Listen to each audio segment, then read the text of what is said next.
buta, meski mata terbuka ketika hidup tanpa cahaya. Ku tersiksa, ku merana saat lupakan talenta apa yang ada di dalam diriku. Temukan cahaya dirimu tanpa tahunan berlalu, menitmu hilangkan semua ragu, pahami indah talentamu. Find your light and shine, unlock your potential with talent DNA. Kita bertalenta, ungkap dan pancarkan indahnya sinarmu. Kita bertalenta, talent DNA untuk hidup bahagia. Find your light and shine, mengungkap cahaya di dalam dirimu dengan talent DNA. Find your light and shine. Selamat pagi, perkenalkan saya Widya dari YesQ Business School. Pagi ini saya akan menemani Bapak dan Ibu dalam seminar Ask Me About Your Talent DNA. Oke, Ask Me About Your Talent DNA adalah webinar yang dilaksanakan setiap pagi untuk membahas dan mendiskusikan bagaimana talent DNA digunakan dalam kehidupan sehari-hari, baik dari segi individu, keluarga, maupun organisasi. Ask Me About Your Talent DNA juga akan mengulas algoritma of human technology yang membantu setiap orang untuk find your light and shine. Bapak Ibu harap mengikuti sampai acara berakhir karena kami akan memberikan giveaway berupa satu free live tools talent DNA kepada satu orang pemenang. Silakan berpartisipasi secara aktif. Di akhir acara kami akan mengumumkan siapa pemenangnya. Oke. Nah, untuk Bapak atau Ibu yang ingin memahami lebih dalam mengenai talent DNA, silahkan menyimak beragam video talent DNA yang telah kami hadirkan pada talentdna.me atau scan barcode yang ada di layar. Sebelum kita mulai acara pada pagi hari ini, izin bertanya apakah Bapak Ibu sudah memiliki hasil talent DNA? Oke, silahkan Bapak atau Ibu mengisi polling yang muncul pada layar.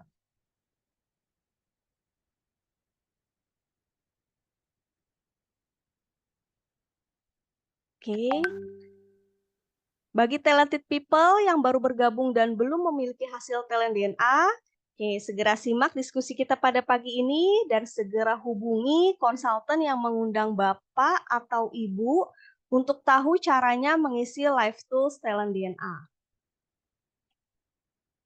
Oke, siapa yang belum memiliki talent DNA?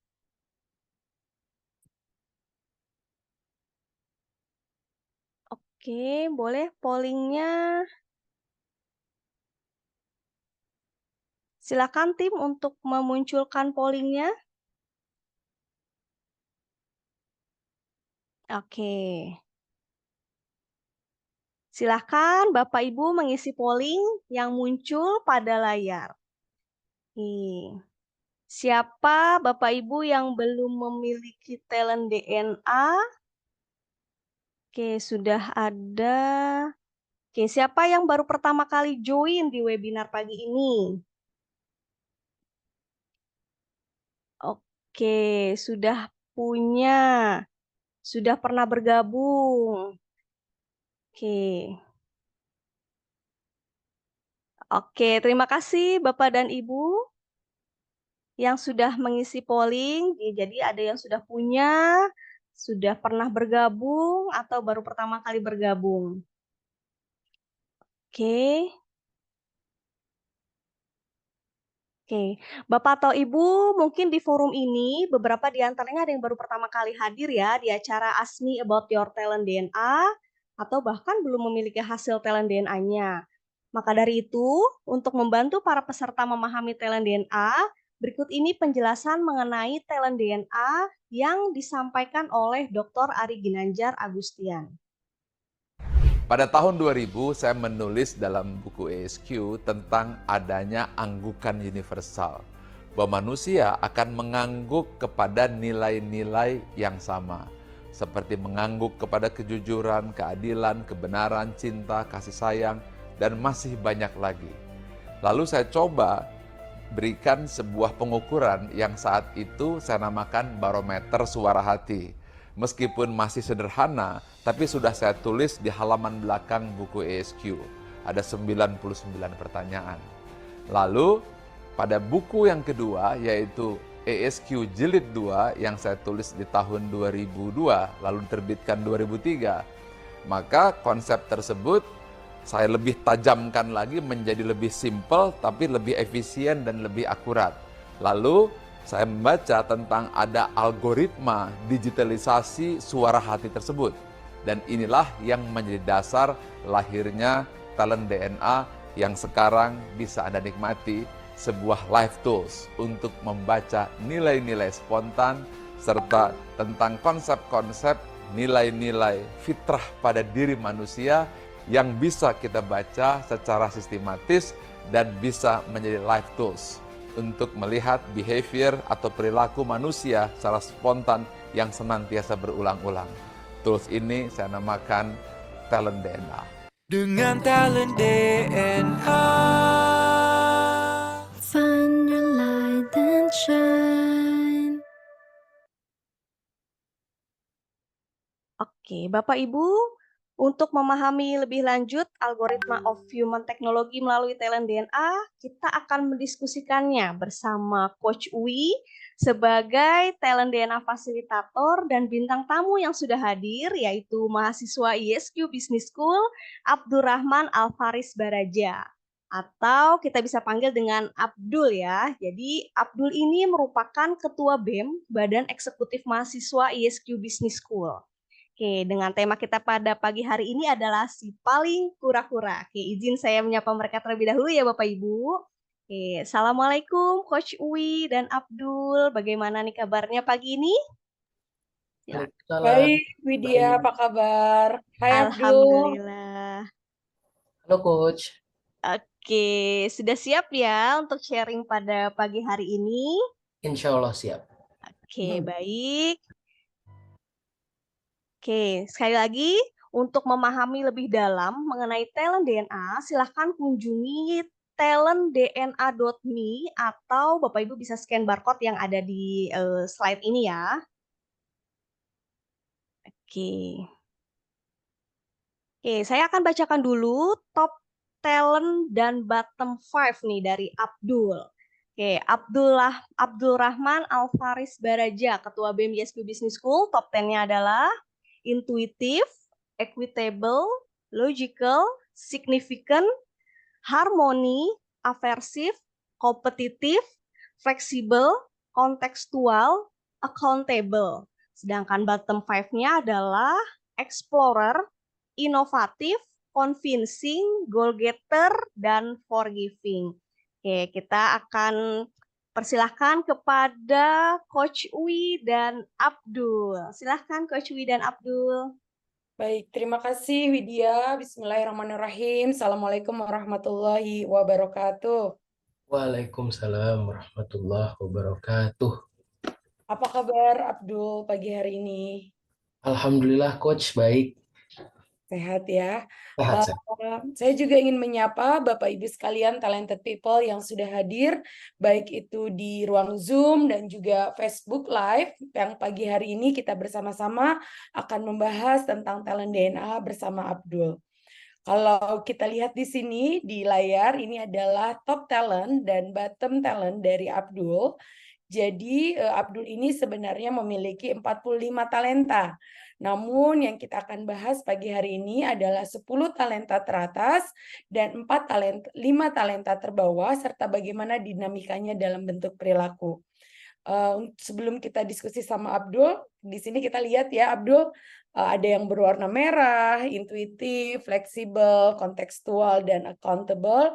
Ada yang berwarna biru, yaitu equitable, significant, aversive, kompetitif. Dan ada yang berwarna kuning, yaitu harmoni di top 10-nya Abdul.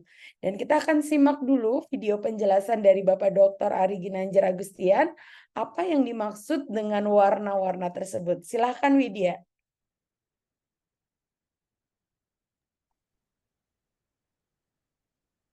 Ada Widya boleh. 45 talent DNA dan semuanya kita pecah menjadi 3 tipe. Yang pertama adalah drive, berupa dorongan untuk maju dan berprestasi, berwarna biru. Yang kedua adalah network, bagaimana cara membangun relasi dan mempengaruhi orang lain, dan warnanya kuning. Yang ketiga adalah bagaimana mengeksekusi dan mengimplementasi ide serta rencana tersebut, dan warnanya merah. 3 itu adalah kombinasi drive, network, dan action, DNA. Dengan talent DNA. Find your light and shine. Oke, terima kasih Widya. Dan kembali kita lihat di sini ya Abdul. Abdul kalau dilihat dari top 10-nya paling banyak warna apa tuh Abdul? Warna merah, Coach. Action. Warna merah, ya. Warna merah, intuitif, logical, fleksibel, kontekstual, dan accountable. Nah, dari kombinasi warna top talent-nya Abdul, karena dominasinya warna merah, itu menunjukkan bahwa Abdul orang yang sangat giat dalam mengeksekusi ide dan juga orang yang gemar bekerja. Nah, namun kalau yang sedikit warna apa Abdul? Warna kuning, Coach, terkait network. Warna kuning ya. Jadi artinya Abdul kekuatannya adalah pada mengeksekusi ide dan dorongan untuk berhasil. Meskipun Abdul secara talenta alaminya kalau berhubungan dengan orang mungkin itu bukan menjadi kekuatannya Abdul kalau kita lihat dari top talentnya ya. Nah, tadi judulnya si paling kura-kura Bapak Ibu sekalian. Sebenarnya kura-kura itu singkatan. Karena kura-kura itu adalah kuliah rapat nih. Kabarnya Badan Eksekutif Mahasiswa ISQ Business School pada waktu dipimpin oleh Abdul sekarang hobinya adalah kuliah, setelah itu rapat, kuliah lagi, setelah itu rapat lagi, setelah itu kuliah lagi, setelah itu rapat lagi. Jadi ini sangat menggambarkan top talentnya Abdul, yaitu yang dominasinya warna merah, kuliah dan rapat, kuliah dan rapat. Gitu ya Abdul ya? Betul, Coach. Oke, Abdul. Abdul saat ini semester berapa? Oke, saya semester 5 di ISQ Business School dengan program studinya Sistem Informasi, Coach. Sistem informasi. Oke. Apa yang Abdul suka dari program studi sistem informasi? Oke, karena gini Coach, karena bisa dibilang program studi di ISQ Business School itu sekarang ada 3, Coach. Manajemen, sistem informasi, dan ilmu komputer. Nah, terkait sistem informasi itu mencakup keduanya, Coach. Jadi terkait ilmu manajemennya ada, tapi kita juga belajar terkait ilmu komputernya juga, Coach. Jadi saya suka di situ. Oke. Apa yang menarik selama 5 semester di ISQ Business School belajar tentang sistem informasi? Yang kalau dilakukan itu Abdul tuh enjoy banget gitu. Oke, yang saya enjoy banget ya, terkait ini sih Coach, dimana kita tuh kebanyakan manage project terkait untuk bikin aplikasi contohnya gitu ya, dimana kita harus manage itu dalam beberapa bulan itu harus selesai gitu. Nah itu kan kita ada sedikit challenge ya di situ, jadi saya enjoy di situ Coach. Oke, jadi kalau mau manage project Abdul enjoy ya? Betul. Oke, sudah ada berapa project yang diselesaikan oleh Abdul? Oke, kalau kita ambil satu semester bisa 2 atau 3 project, jadi mungkin sudah 11-an sih Coach sekarang, meskipun skalanya nggak terlalu besar. Oke. Dari segi project itu, apa yang biasanya Abdul lakukan? Dalam project-project seperti apa yang biasanya Abdul lakukan? Oke, kalau yang biasa saya lakukan sendiri, nggak jauh-jauh, pastinya kan kalau di tahap, kalau kita bikin project itu pasti ada planning-nya dulu, terus baru Mhm, kita eksekusi gitu ya. Nah, mhm, eh, yang mana justru planning-nya itu yang penting, Coach. Itu. mhm, Nah, mhm, karena planningnya ini penting, kita harus banyak rapat juga. Jadi sebetulnya kalau kita nggak ikut organisasi pun mhm, harus tetap banyak-banyak ikut rapat gitu ya, karena mhm, banyak ikut meet, karena kita harus selesaiin tugas kan, dan tugasnya kebanyakan project Coach. Jadi seperti mhm. itu. Apa project yang dari 11 project yang paling, menurut Abdul keren banget nih project-nya? Oke, kalau Project bikin apa?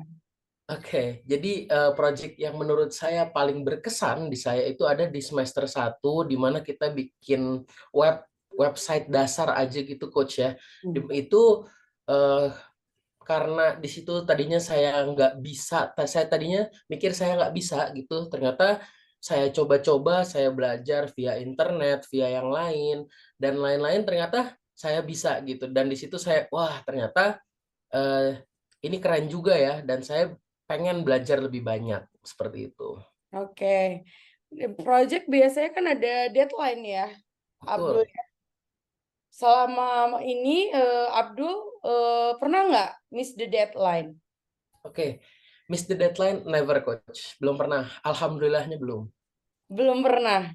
belum Coach. Jadi dari selama 5 semester kalau ada deadline pasti Abdul bisa, selesaikan Ya, setepat waktu? ya, kecuali kalau misal ada kesalahan teknis ya Coach ya, mungkin kayak linknya Mmm, salah atau gimana gitu ya. Tapi mmm, kalau secara intensional belum pernah Coach. oke. Dan apa rasanya kalau misalnya ada sesuatu yang miss pada saat Abdul sudah merencanakan dengan sangat baik? Justru di situ saya merasa kecewa ya Coach ya. Cuman Mmm, kan kita kadang-kadang ada beberapa faktor yang kita nggak bisa perhitungkan, kita nggak bisa mmm, ya kayak semacam force majeure lah seperti mhm. itu. Jadi Jadi apa, pertama kalau miss the deadline, selama 5 semester, banyak proyek yang harus diselesaikan, dan Abdul tidak pernah kelewat dari deadline itu. Kalaupun ada itu karena force major dan Abdul akan merasa sangat kecewa gitu ya. itu. Nah, pada saat terjadi sebuah masalah, apa yang Abdul lakukan? Oke. Kalau ada masalah ya Coach ya, yang pertama sih pasti kita fokus dulu ke sebetulnya apa yang terjadi. Kita Mmm, harus tahu dulu masalahnya di mana, which is mhm, called troubleshooting ya. Kita harus tahu betul ada masalah itu di mana gitu. Kayak contoh kita lagi kerjain project, ternyata ada sedikit nih yang membuat project itu nggak jalan. Apa mhm, itu masalahnya? Kita cari tahu dulu. Kemudian mhm, kalau misalkan udah ketemu masalahnya, baru kita cari solusinya. oke. Biasanya Abdul lebih kalau untuk menganalisa itu, apa yang Abdul perlukan? Untuk menganalisa masalah ya Coach ya. Mhm. Abdul Oke. biasanya apa informasi yang Abdul kumpulkan?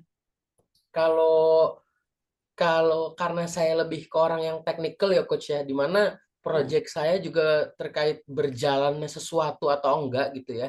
Nah, mmm, informasi yang saya butuhkan itu apakah kalau kita singkirkan apakah itu berjalan dengan baik atau kalau mhm, kita tambahkan itu akan berjalan. Jadi kita coba, kita tes mhm, gitu Coach dengan cara ngetes satu-satu. Dicari mmm, yang paling baik gitu. oke, dicari yang paling baik, dibandingkan gitu ya? Betul, betul Coach. Oke, baik, assalamualaikum Bapak Ari Ginanjar sudah hadir juga di ruang Zoom. Terima kasih Bapak, ini lagi ngobrol dengan Abdul, Ketua Badan Eksekutif Mahasiswa ISQ Business School. Baik, jadi, Bapak Ibu sekalian yang sudah hadir di ruang Zoom, Talented People maupun di Facebook Live, pagi hari ini kita, mendapatkan sharing dari Abdul ya, seorang mahasiswa ISQ Business School yang sedang berada di semester 5, yang yang memang lebih banyak kegiatannya itu berupa project ya Abdul ya, membuat project-project. Dan tadi yang membuat Abdul menikmati kuliahnya di Prodi Sistem Informasi karena di situ ada keseimbangan antara teknologi dan manajemen. Betul begitu Abdul? Betul Coach, betul sekali. Oh. Nah, jadi Abdul sangat menggunakan talentanya nih, Abdul, kalau dilihat.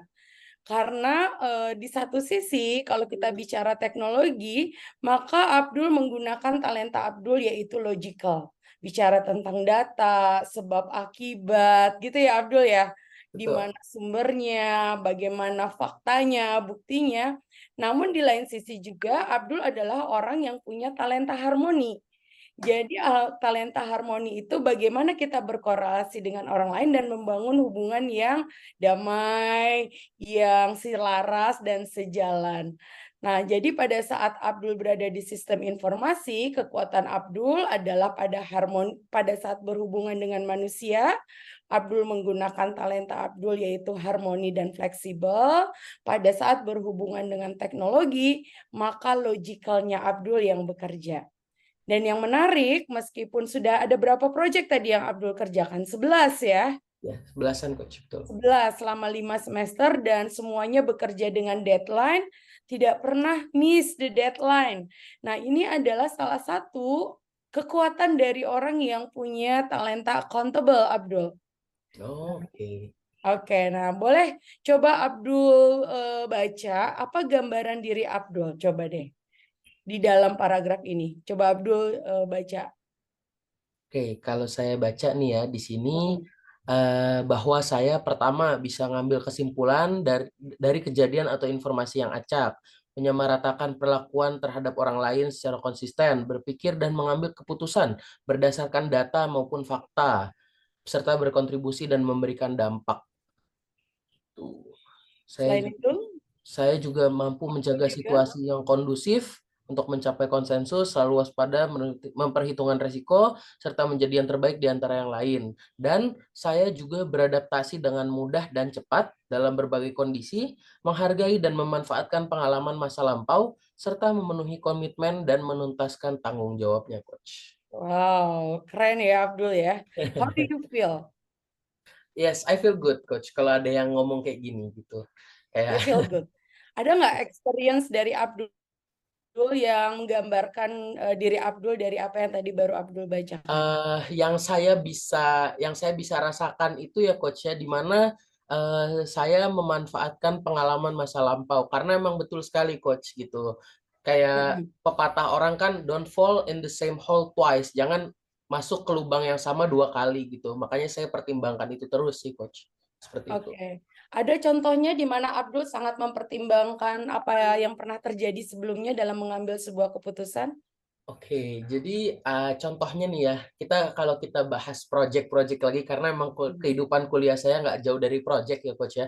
Ada beberapa project saya, yang apa ya, bisa dibilang mungkin komunikasi saya dan tim itu nggak terlalu baik gitu.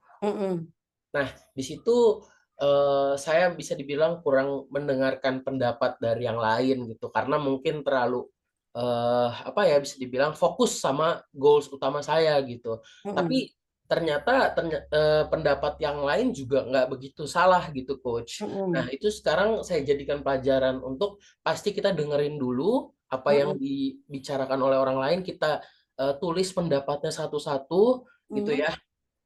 Baru kita cari yang paling benar yang mana, yang paling menguntungkan yang mana. Seperti itu. Jadi Abdul pernah ada situasi di mana Abdul tidak mendengarkan masukan orang lain dan ternyata masukan itu bermanfaat di masa depan. Betul. Sehingga pada saat ada situasi yang sama, maka Abdul mencoba tidak mengulangi kesalahan itu, dan Abdul lebih mendengarkan orang lain gitu ya Abdul ya? Betul Coach. Oke, kemudian apa yang Abdul lakukan? Abdul catat, terus Abdul pertimbangkan mana yang oke, mana yang enggak gitu? Betul, sebetulnya kalau kita transparan ya Coach ya, nggak perlu dicatat juga nggak masalah, tapi kita tahu poin-poinnya apa, dan baru kita omongin lagi tuh ke tim, kenapa Mm-mm. pendapat ini kurang, kenapa pendapat ini baik. Jadi orang itu tahu juga kenapa pendapat mereka itu kurang gimana, atau kalau misalkan orang itu mau tapi begini loh, kita juga pasti akan terima. Dimana kalau kayak gitu menurut saya itu menjadi sebuah forum diskusi yang sehat, Coach. Jadi Oke. semua gitu bisa kasih pendapatnya secara bebas. Menurut Abdul, kalau kita diskusi itu konflik atau justru itu adalah hal yang sehat? Nah, jujur gini, Coach. Mm-mm. eh karena saya juga sebetulnya not a communicable person gitu ya, bukan orang yang jujur enjoy banget sama proses komunikasi gitu. Kecuali Mm-mm. kalau misalkan sekedar chatting aja gitu ya. Mm-mm. Mm-mm. Jujur menurut saya ada sedikit konflik gitu. Cuman kalau kita based on berdasarkan kepada kebutuhan gitu Mm-mm. ya, berdasarkan terkait kebutuhan, kita harus dengar info, mau nggak mau kan kita harus dengar info ya, Coach ya, Mm-mm. gitu. Nah, ya udah kita belajar untuk menikmati hal yang nggak enak gitu, karena harus kan Oke. seperti itu. Keren banget nih ya, belajar menikmati hal yang gak enak meskipun ada perbedaan ya, Abdul ya. Betul, Coach, karena harus. Nah, itu hanya orang harmoni yang bisa menikmati perbedaan itu dengan supaya situasinya enak tuh, Abdul. Oke, kemudian Abdul, kalau sekarang Abdul kan sebagai Ketua BEM ya, Badan Eksekutif Mahasiswa. Apa tuh yang terjadi sehingga akhirnya Abdul, prosesnya bagaimana sampai Abdul bisa menjadi seorang Ketua BEM? Oke, terkait proses sendiri, jadi itu semua dimulai di sekitar tahun 2022 tahun lalu, di Hmm. mana angkatan saya, angkatan 9, YSQ Business School itu tadinya tidak ada yang mau maju langsung sebagai ketua BEM. Dan saya pun begitu, Coach. Gitu. Awalnya. Kemudian saya bisa dibilang someone vouched for me, ada yang pengen saya jadi ketua pertama di grup program studi gitu. Coba Abdul sama sama partnernya jadi ketua gitu, sama Hmm. Noval. Dan ya Hmm. udah di situ mulai saya juga tadinya masih gugup dan lain-lain. Cuman ada satu teman saya, dia ngajak ngobrol saya dan bisa dibilang meyakinkan saya, Dul, orang itu perlu problem solvingnya kamu gitu. Jadi Hmm. di situ kayak oh gitu ternyata gitu, dan Hmm. ya udah kenapa enggak gitu. Karena itu juga salah satu proses membuktikan diri saya gitu, Coach. Jadi Hmm. ya udah saya coba dulu seperti itu. Oke, jadi pada saat ada yang mengatakan pada Abdul bahwa mereka memerlukan Abdul dan Abdul merasa bahwa di situ ada kontribusi yang bisa Abdul berikan, baru Abdul kemudian bersedia jadi ketua BEM. Betul. Oke. Apa yang kontribusi yang menurut Abdul bisa berikan sebagai ketua BEM pada waktu itu tuh akhirnya Abdul bisa say yes. Oke. Di situ juga mungkin karena bisa dibilang saya masih apa ya? Masih terlalu gugup, masih terlalu goyah untuk masih Mm-mm. belum yakin lah. Jadi mungkin kalau bisa dibilang banyak belum, cuman karena bisa teman saya itu ngomong fokusnya itu problem solving ya, Coach ya. Dimana which saya tuh bisa dibilang saya yakin di situ gitu, Mm-mm. terkait problem solving, di mana kan sebetulnya kalau kita berorganisasi kita bikin program, terkadang ada masalah di sini, masalah di situ, terus Mm-mm. kita diskusi untuk nyelesainnya, itu kan which it's called problem solving di situ. Makanya Mm-mm. mungkin yang saya bisa berikan ke mereka tuh di situ gitu. Oke, jadi Abdul merasakan bahwa Abdul bisa berkontribusi terhadap BEM mahasiswa ISQ Business School karena Abdul bisa menyelesaikan masalah mereka. Betul. Oke, baik.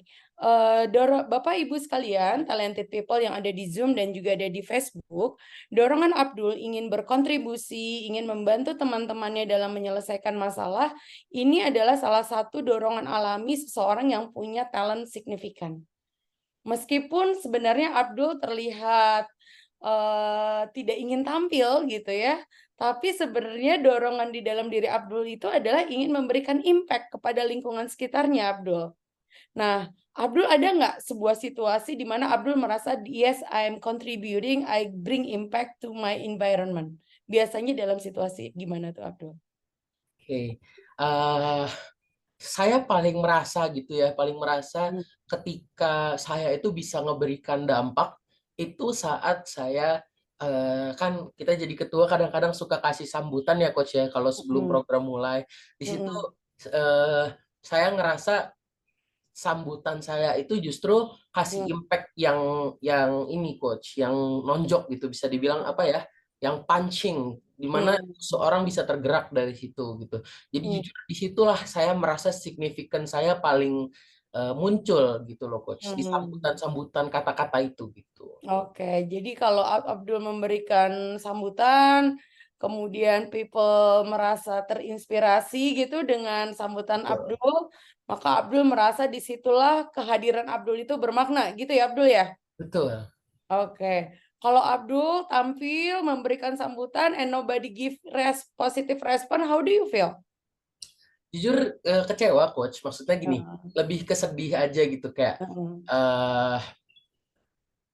kayak saya udah kasih all out di situ tapi ternyata kurang dapat respon yang bisa dibilang setimpal lah ya. Cuman kita balik lagi ke kewajiban, yang mana I must give a speech gitu ya. Saya harus kasih pembukaan dulu, tanggung jawab saya ya udah saya jalanin aja gitu coach. Oke, jadi pada saat signifikannya kecewa, yang membuat Abdul tabah adalah accountable-nya ya Abdul ya? Betul, didorong tanggung jawab. Didorong tanggung jawab ya. Jadi ini sangat menarik Bapak Ibu sekalian talented people, bagaimana bahwa our top 10 talent itu akan selalu berinteraksi satu sama lain. Tadi yang Abdul jelaskan bahwa si yang bisa diberikan itu pada saat dia memberikan sambutan dan mendapatkan respon positif, namun sebaliknya pada saat mereka tidak mendapatkan respon positif, ada sedikit kekecewaan, tapi yang membuat Abdul tetap menjalankan justru karena rasa tanggung jawab ya. Oke, sekarang Abdul biasanya selama jadi ketua nih, apa respon yang sering di feedback yang mungkin diberikan oleh timnya Abdul? Abdul, lo tuh gini sih gitu. Oke. Satu dan beberapa hal yang saya sering dapatkan omongan-omongan dari tim saya adalah Abdul itu orang emosian.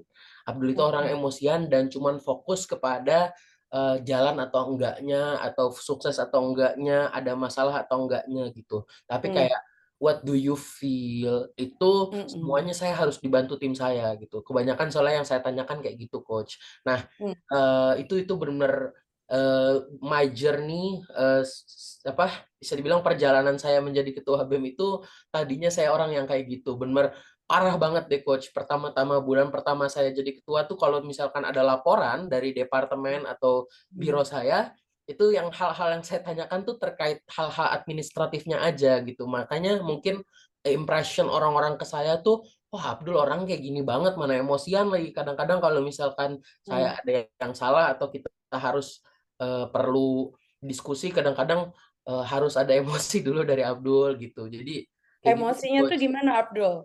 Kayak contoh di mana kok ini bisa kayak gini sih, apa yang salah, what went wrong gitu. Kayak pertama sih kayak gitunya dulu ya coach ya. Kayak mungkin rasa di mana kalian bisa berbuat, maksudnya bisa bertindak lebih tapi kurang gitu. Oke. Harus jadi Bapak Ibu sekalian atau ada rekan-rekan Abdul yang ada di sini ya, bahwa Abdul bukan emosian itu adalah salah satu bentuk ekspresi Abdul yang talenta teratasnya lebih banyak didominasi oleh merah dan biru. Jadi Abdul bukan orang yang pandai mengungkapkan rasa, feeling gitu ya Abdul ya. Lebih awkward gitu ya Abdul kalau harus mengungkapkan apa yang Abdul rasakan. Karena memang talenta kuningnya Abdul bukan menjadi dominan Abdul. So it's not your fault. That's you are special. Kekuatannya Abdul itu adalah pada saat melakukan eksekusi dan dorongan untuk berprestasi. Nah, biasanya proses pengambilan keputusan seperti apa Abdul? Oke. Kalau pengambilan keputusan nggak jauh beda ya coach ya sama kayak tadi kita diskusi, pastinya tuh paling gampang ya coach ya, paling gampang dan menurut saya paling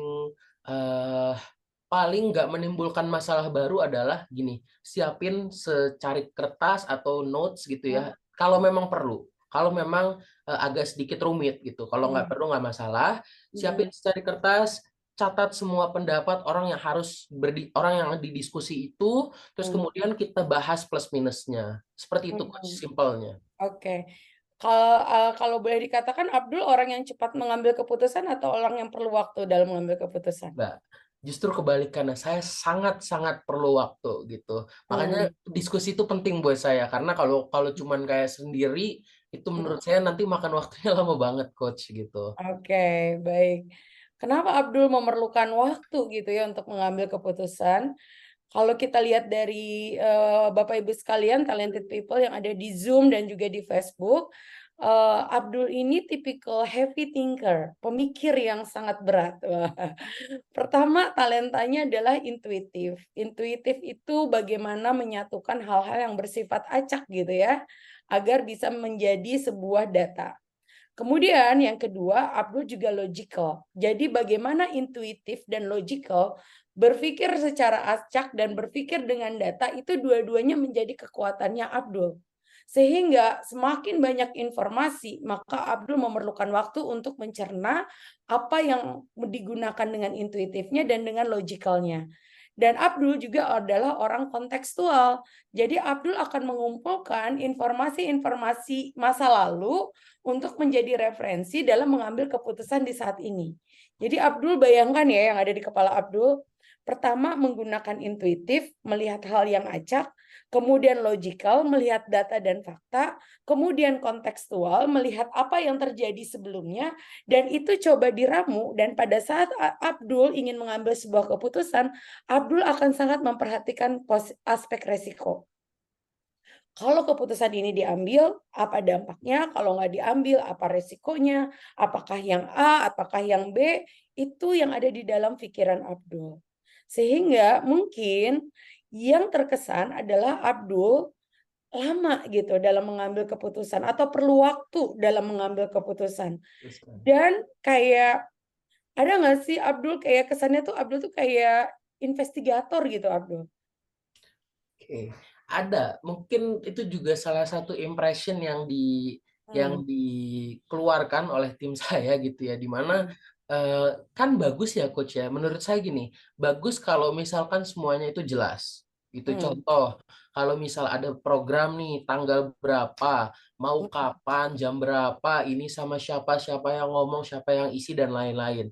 Itu kan nanti kalau misalkan saya tanyakan itu ke mereka, kemudian mereka akhirnya mikir dan diputuskan di situ, akhirnya semuanya jelas Coach. Jadi nanti saat program mereka juga nggak bingung. Tapi mungkin dampak bisa dibilang tanggapan mereka ke saya tuh, oh ini apa sih kok malah ditanyain jauh lebih banyak gitu. Padahal niat saya adalah biar semuanya jelas saat acara nanti gitu sih Coach. Oke, jadi mempertimbangkan berbagai macam sisi ya, Abdul ya. Betul Coach. Oke. Nah, di sini ada dosennya Abdul nih, Bu Dr. Asri Pertiwi. Kata Bu Asri, confirm equitable-nya. Dan Bu Asri sampaikan, jadi Bapak Ibu sekalian talented people, kami melakukan research terhadap talent DNA mahasiswa YSQ Business School. Dan apa yang disimpulkan oleh Dr. Asri bahwa 42,86% mahasiswa prodi sistem informasi punya talenta aversif pada top 10 talentnya. Jadi memang anak-anak sistem informasi ini berpikir resiko ya, Bu Asri ya, terutama dalam membuat sistem.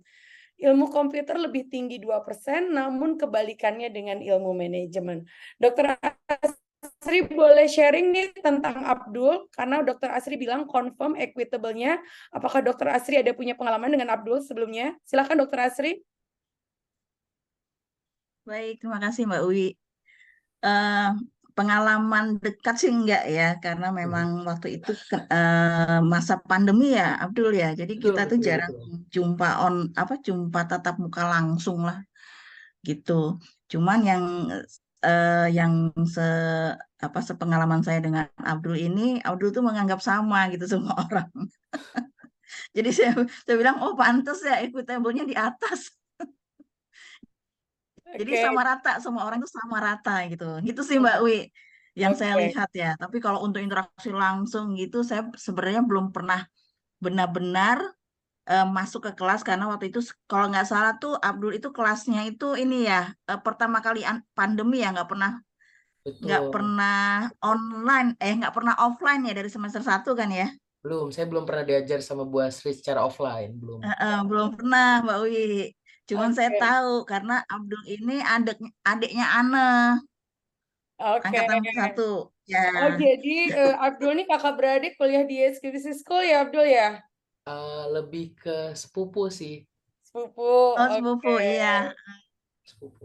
Jadi saya ini kenal juga sama kakaknya gitu. Oke, baik. Ngajarin Asri iya, cuma boleh nggak tatap muka. boleh di-sharing hasil riset talent DNA-nya untuk mahasiswa YSQ Business School seperti apa? Apa yang menarik mungkin buat Bapak Oke, talented people yang ada di Zoom dan juga di Facebook? oke, dari risetnya sementara nih ya, hasil sementara ya. Risetnya itu ini untuk untuk ISQ Business School ya. Memang kita melakukan riset untuk talenta DNA, untuk nanti karirnya mereka seperti apa, itu bagusnya di EBS tuh seperti itu nih Bapak Ibu. Jadi sekitar 42,86% mahasiswa prodi sistem informasi yang saat ini kita risetnya baru di EBS saja. Itu talentanya paling dominan tuh aversif Hmm. yang paling tinggi. Tapi aversif ini nomor 2, yang paling tinggi itu sebenarnya signifikan. Wow. Hanya signifikan tuh hampir seluruh prodi. Jadi talenta tertinggi di seluruh prodi di EBS itu sistem informasi, manajemen dan ilmu komputer itu adalah signifikan. Tapi yang membedakan adalah talenta yang kedua, yang tertinggi keduanya itu adalah kalau di SI dan ilmu komputer itu adalah aversif. Mungkin karena kalau di ilmu komputer itu kan ada ini ya, kita mesti ngoding gitu loh, kayak waspada Hmm. dengan resiko terjadi kegagalan dan error di Kalau salah komputer gitu. coding bisa berbahaya ya, Bu ya? Iya, Dampaknya. mungkin seperti itu gitu. Sedangkan kalau di manajemen dia bukan di aversifnya. Oke, eh Seperti itu sih. Gitu. Nah, baik. nanti mungkin bisa jadi kalau di prodi teknik gitu, bisa jadi aversifnya mungkin yang paling tinggi mungkin. Seperti itu sih, Mbak. Oke, terima kasih Bu Dr. Asri. Nanti kita tunggu risetnya terhadap talent DNA dan bagaimana dampaknya terhadap keberhasilan studi di YSQ Business School ya. Oke, Abdul itu sering nggak enakan dan selalu melihat resiko ke depan, kata Mbak Weni. Oke, Mbak Weni, boleh dong kasih sharing pengalaman dengan Abdul, apa yang Mbak Weni amati tentang Abdul? Jadi Mbak Weni ini adalah wakil ketua 3 di SQ Business School yang mengelola kegiatan mahasiswa. Mbak Weni bisa open mic mungkin? Apa Ya, Coach kesan-kesannya Uwi terhadap Abdul hadir. ini? Ya, Coach Uwi. Pagi. Pagi. Oke, sedikit aja kalau interaksi sama Abdul. Assalamualaikum Abdul. Waalaikumsalam Mbak Wen. Abdul ini anak yang manis dan sangat responsibel, sangat bertanggung jawab Mbak Wi. Jadi kalau kita memberikan arahan sama Abdul, Abdul itu pasti menjalankannya. Dan kalau misalnya kita lagi diskusi, ada teman-temannya yang berbeda pendapat, Abdul pasti diam dulu dan dia berusaha untuk tidak membantah karena dia kayaknya harmoninya kuat banget tuh. Terus selalu kalau dikasih arahan, dikasih satu case atau satu nggak perintah ya apa ya, arahan lah ya. Dia tuh selalu berpikir, terus nanti kayaknya gini nih. Kalau kemarin tuh gini soalnya itu tadi karena dia belajar dari masa lalunya dia dan bisa ngelihat resikonya nanti kayak gini nih karena kemarin kita kayak gini nih guys gitu. Dia udah tahu tuh kira-kira ke depannya seperti apa. Kurang lebih sih seperti itu Mbak Wi, tapi dia memang sangat bertanggung jawab dengan apa yang sudah diamanahkan sama Abdul. Good job Abdul. Terima kasih ya Mbak Weni dan Abdul tadi yang disampaikan oleh Dr. Asri, oleh Mbak Weni gitu ya. Dan karena nomor satunya intuitif, kata Dr. Asri nanti kayak gini nih gitu. Jadi kayak sebelum terjadi, Abdul sudah bisa memprediksi apa yang akan terjadi ke depan, walaupun datanya belum terlihat dengan pasti. Gitu ya, Abdul ya? Betul, betul. Oke, video boleh balik ke slide sebelumnya, dan sekarang kita mau lihat nih, apa yang perlu Abdul waspadai. Boleh Abdul dibaca? Oke, di bottom talents atau hal yang perlu Anda perhatikan, yang pertama nih, Anda bukan seseorang yang secara alami mempelajari dan menguasai hal baru, memberikan ide dan terobosan baru, serta mempengaruhi orang lain agar menerima pemikiran yang disampaikan. Selain itu, Anda juga memerlukan upaya yang lebih apabila harus mencapai tujuan dan mendapatkan hasil, serta memaafkan dan melupakan kesalahan dengan tulus. Ada pengalaman dengan bottom talent-nya Abdul? Oke, terkait bottom talent sendiri ya Coach ya, karena menurut saya forgiving itu yang paling bawah, karena menurut saya kesalahan orang ya udah gitu. Eh, saya nggak mau urusan, tapi juga saya ya udah saya nggak mau saya dibodohin lagi atau saya kena lagi gitu ya Coach ya. Maksudnya lebih ke belajar. Kenapa forgiving itu yang paling bawah gitu? Kenapa saya susah untuk memaafkan? Karena untung-untung di saya gitu Coach, daripada ntar saya lebih ke sifatnya memaafkan, ntar dia mengulangi Beresiko kesalahan ke depan. lagi gitu. Ya, Abdul lebih khawatir lagi nanti resiko yang akan terjadi ke depan ya Abdul, karena aversif dan kontekstualnya bekerja. Nah, itu kan terhadap orang lain. Kalau terhadap kesalahan yang pernah Abdul lakukan, how do you feel? Itu juga sebetulnya susah ya Coach ya, karena mungkin lebih ke seharusnya bisa lebih baik gitu. Seharusnya bisa lebih.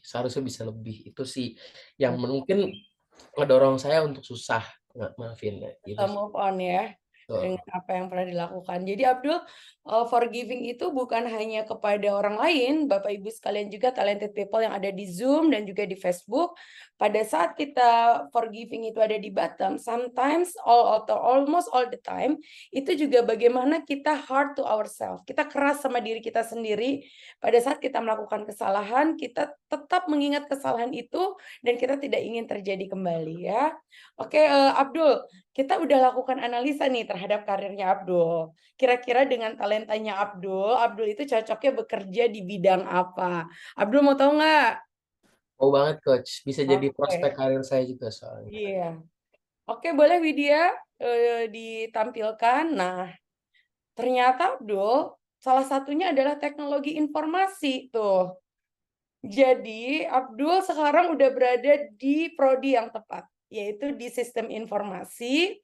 Karena Abdul ini adalah suka sekali dengan pengorganisasian, menjaga akurasi, menetapkan prosedur, mengorganisir data. Kemudian Abdul suka membuat yang tadinya nggak ada menjadi ada. That's why you enjoy making a project ya, new project. Dan Abdul adalah orang yang suka meneliti, mengeksplorasi ide, mengurai masalah yang kompleks dengan cara observasi, investigasi, maupun eksperimen, serta mendalami fenomena menarik dengan rasa penasaran. Itu adalah hal-hal yang Abdul suka lakukan. Menjaga akurasi, menetapkan prosedur, kemudian mengobservasi, menginvestigasi. Nah, oleh karena itu, Abdul ini sebenarnya mungkin selain teknologi informasi, juga sangat tepat apabila berkarir di bidang manufaktur dan produksi, kemudian teknik dan konstruksi, keuangan, akuntansi, dan investasi, serta hukum dan keadilan. Mungkin nanti ke depan, Abdul bisa kombinasikan nih Abdul membuat teknologi informasi di bidang keuangan, akuntansi, dan investasi, atau bahkan teknologi informasi di bidang manufaktur dan produksi.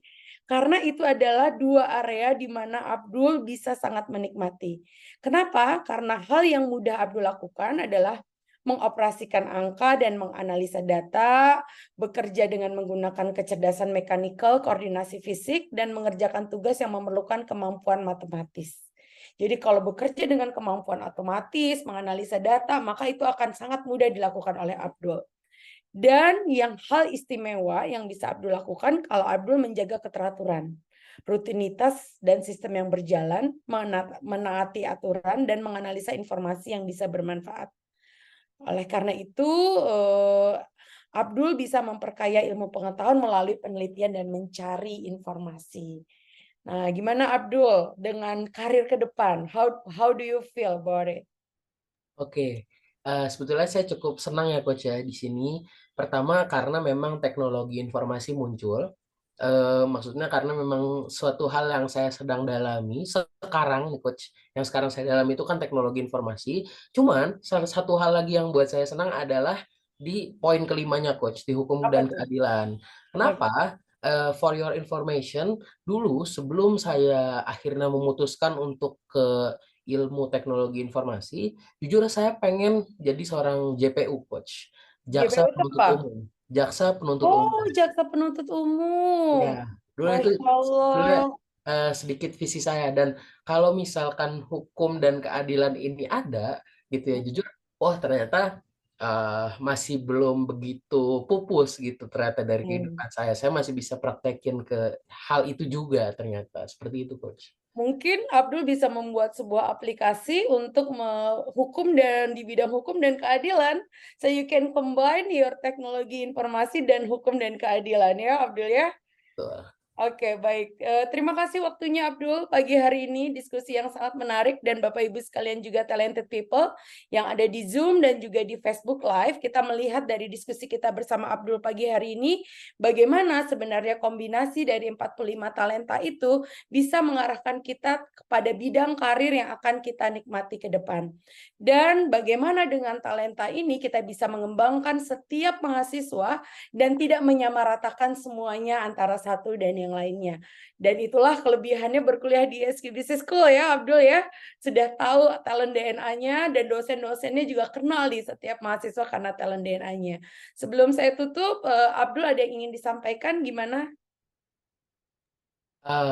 Yang saya pengen sampaikan sebetulnya jujur Coach, sedikit kaget gitu. Sedikit kaget kenapa? Karena eh, untuk yang tadi di halaman terakhir itu, karena memang saya juga baru tahu, saya belum lihat sebelumnya gitu ya. Jujur, wah ternyata cukup akurat gitu ya. Karena tadi belum lihat sama sekali, dan ternyata kalau ini kan mungkin top 10 talents DNA karena memang saya juga dapat gitu ya via email. Saya lihat gitu. Tapi kalau yang ini saya belum lihat sama sekali, dan ternyata hasilnya cukup terkait saya Menggambarkan gitu. Abdul. Iya betul. Wow, thank you Abdul. Terima kasih, terima kasih. Have a nice weekend and I see you at campus tomorrow insya Allah. Saya Oke, kembalikan kepada Widya. Silakan Widya. Ada 3 manfaat. Oke, terima kasih Coach Uwi dan Abdul. Untuk lebih mengetahui lagi manfaat talent DNA, kita saksikan video dari Dr. Ari Ginanjar. Ada 3 manfaat untuk talent DNA. Yang pertama, bagi individu agar hidup bahagia dan sukses, memahami siapa diri kita dan bahkan menentukan apa karir yang paling sesuai dengan talenta DNA kita. Yang kedua, bagi keluarga.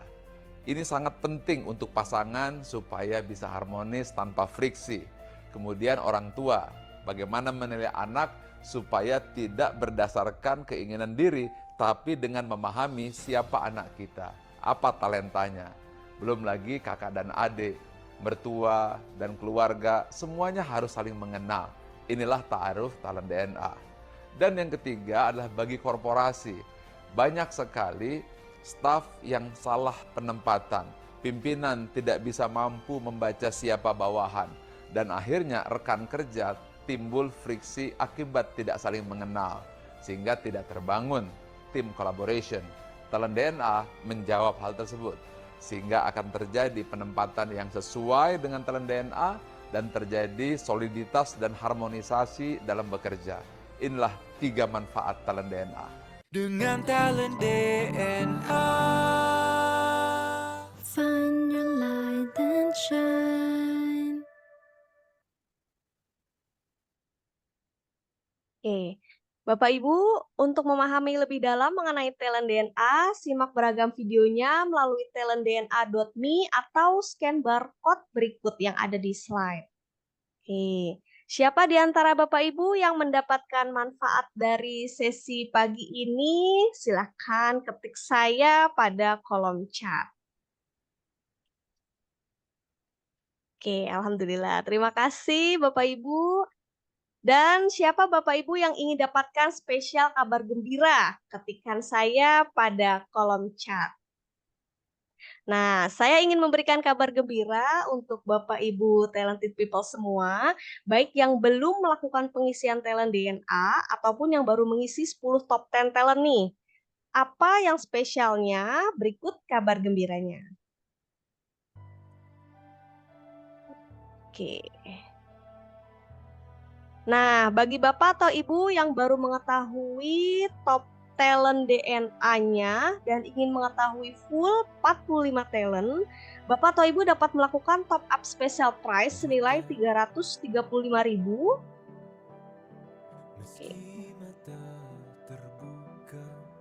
Nah, sementara bagi Bapak atau Ibu yang belum memiliki Live Tools Talent DNA, silakan ambil kesempatan ini untuk mendapatkan 45 talent full report dengan harga spesial 500.000 plus gratis training Talent DNA Mastery online via Zoom.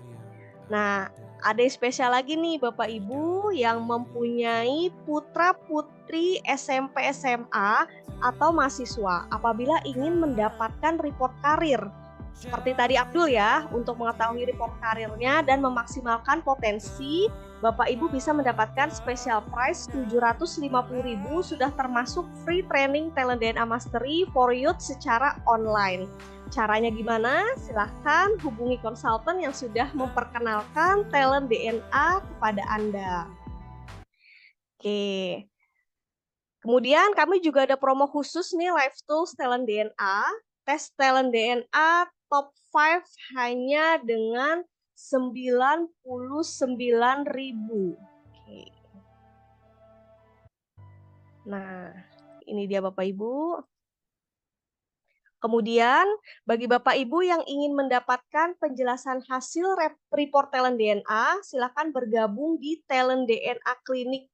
Kuota terbatasnya hanya untuk 5 orang pendaftar tercepat.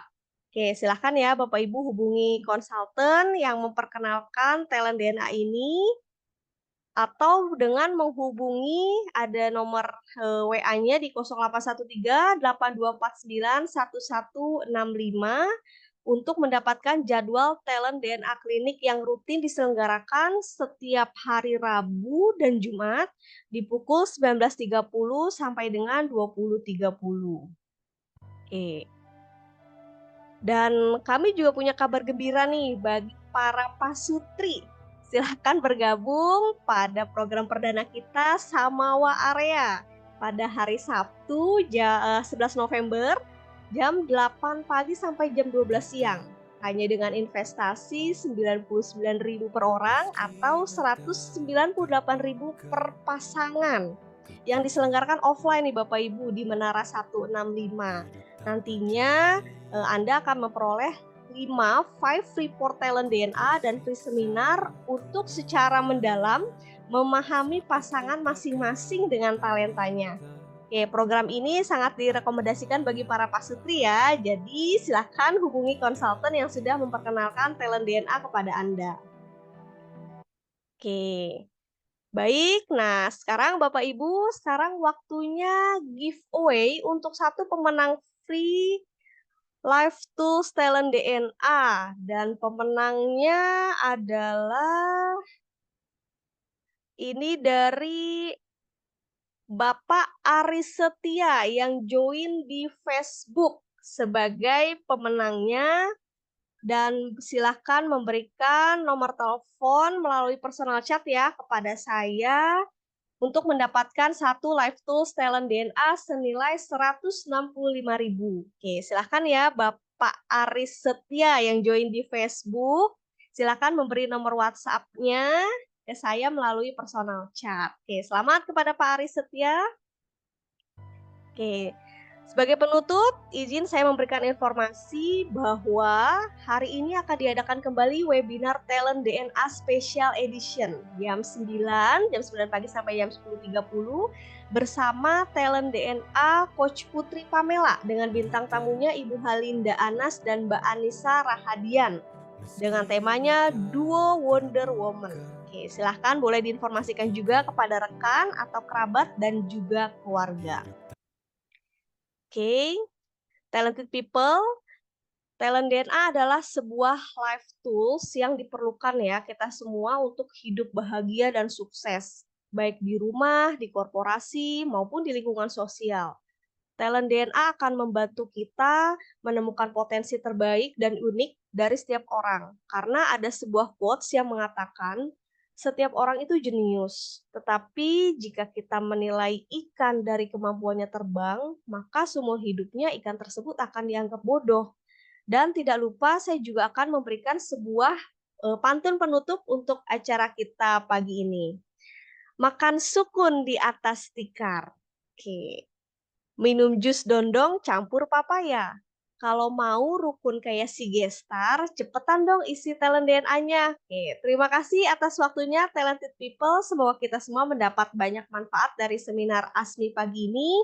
Sekian, selamat pagi dan selamat beraktivitas.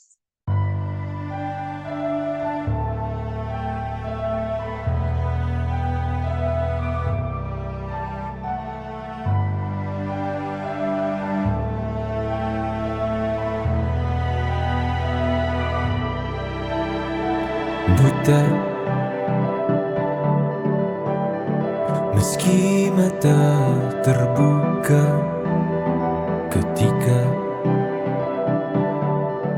hidup tanpa cahaya, ku tersiksa, ku merana saat lupakan talenta apa yang ada di dalam diriku. Temukan cahaya dirimu tanpa tahunan berlalu, menipu, hilangkan semua ragu, pahami indah talentamu. Find your light and shine, unlock your potential.